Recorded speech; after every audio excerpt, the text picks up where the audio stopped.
Good morning, students. I have brought a new advanced structure for you on today's class.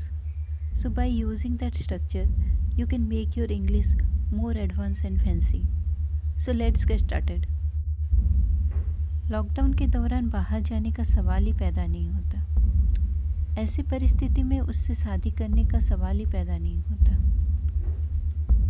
छोटी सी बात पे उसको सजा देने का सवाल ही पैदा नहीं होता। ऐसे सेंटेंसेस को हम इंग्लिश में कैसे बोलें? तो ऐसे सेंटेंसेस को बोलने के लिए हम एक स्ट्रक्चर का यूज़ करते हैं जो है नो क्वेश्चन अराइज टू। तो इसका रूल है no question arise to plus sentence. पहले हम नो क्वेश्चन अराइज टू लिखेंगे, उसके बाद सेंटेंस को लिखेंगे। तो आइए चलिए देखते हैं इसके कुछ एग्जांपल्स। लॉकडाउन के दौरान बाहर जाने का सवाल ही पैदा नहीं होता। No question arise to go outside during lockdown. ऐसी परिस्थिति में उससे शादी करने का सवाल ही पैदा नहीं होता। No question arise to marry him in this situation. छोटी सी बात पे उसको सजा देने का सवाल ही पैदा नहीं होता। No question arise to punish her for a trivial matter. ऐसे सेंटेंसेस को हम दूसरे तरीके से भी लिख सकते हैं या बोल सकते हैं। जैसे सवाल ही पैदा नहीं होता कि वो तुम्हें आज कॉल करेगी। सवाल ही पैदा नहीं होता कि मैं उससे बात ना करूं।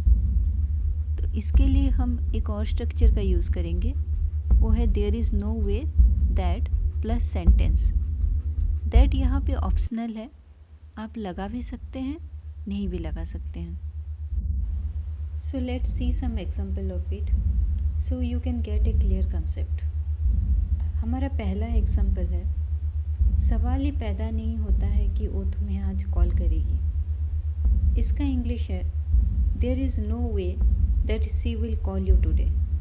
हमारा दूसरा एग्जांपल है, सवाल ही पैदा नहीं होता है कि मैं उससे बात ना करूं। इसका इंग्लिश होगा there is no way that I don't talk to her.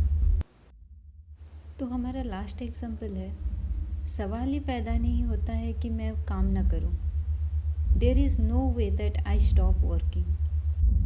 So students, that's all about today's class. तो मिलते हैं नेक्स्ट क्लास में. Till then, bye. Take care. Thanks for watching this video.